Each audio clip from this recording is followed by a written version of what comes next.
देखो, हर चीज़ में ह्रास होता है। बच्चा जन्म लेता है, जवान होता है, बूढ़ा होता है, मरता है। मकान बनता है, नया बनता है, कल पुराना होकर जीर्ण शीर्ण होता है। मूर्तियाँ भी एक कृत्रिम ही हैं, इनमें क्षरण भी होता है।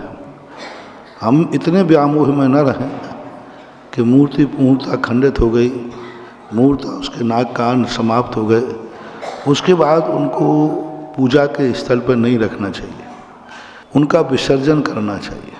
विसर्जन दो रूप में किया जा सकता है। शास्त्रों के अनुसार तो इसे अथाह समुद्र में विसर्जित करना चाहिए। ऐसे गहरे स्थान पर विसर्जित करना चाहिए जहाँ का पानी कहीं सूखता ना हो।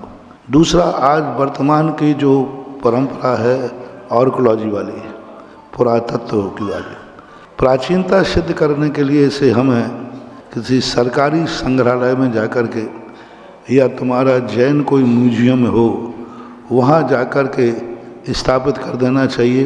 प्राचीनता की दृष्टि से सरकार के बहुत सारे हैं, जैनियों के पास भी बहुत सारे के सरकारी हैं। जैसे आपके उत्तर प्रदेश में देवगढ़ में है, सिरोंजी में है, एमपी में थोबुंजी में है। यहाँ जाकर के उनको सुरक्षित कर देना चाहिए। राजस्थान में आमा के अंदर भी बहुत बड़ा संग्रहालय, मथुरा में भी है, मथुरा में भी है। तो इन स्थानों पर जाकर के सुरक्षित कर देना चाहिए। इससे दो चीज़ें बनेंगी। विदेशी लोग आकर के उस संग्रहालय में जाएंगे और हमारे भारत की संस्कृति देखेंगे, क्योंकि भारत में नया कुछ नहीं है, पुराना है। एक बार विदेशी व्यक्ति से मैंने पूछा कि तुम भारत में क्यों आते हो, क्या देखने में आता है? बाहर के गार्डन, सौंदर्य, ये तो आपके यहाँ ज़्यादा अच्छा है। तो उसने कितनी बड़ी जवाब दिया, विश्व के पास सब नई चीज़ें हैं, लेकिन पुराने खंडहर मात्र भारत के पास है।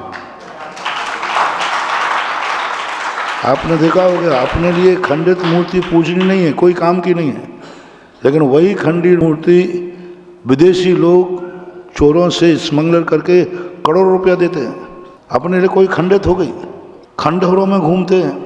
विदेशी को आप बता दो कि एक जंगल में खंडहर है, वो वहाँ चले जाएंगे रिक्शा लेकर के। तो इससे हमारी संस्कृति बनती है तो उनको वहाँ उसको स्थापित कर देना चाहिए। दूसरा, यह भी नहीं बनता है, आपको अपना और भी व्यामोह है, तो उन मूर्तियों को वेदी से हटा करके एक 100 पीस, 100 बॉक्स बनाना चाहिए और मंदिर के किसी बैठक में या मंदिर के किसी घरवाला में एक आला बना करके उनमें मूर्तियाँ रख देना चाहिए, प्राचीनता की सिद्धि के लिए।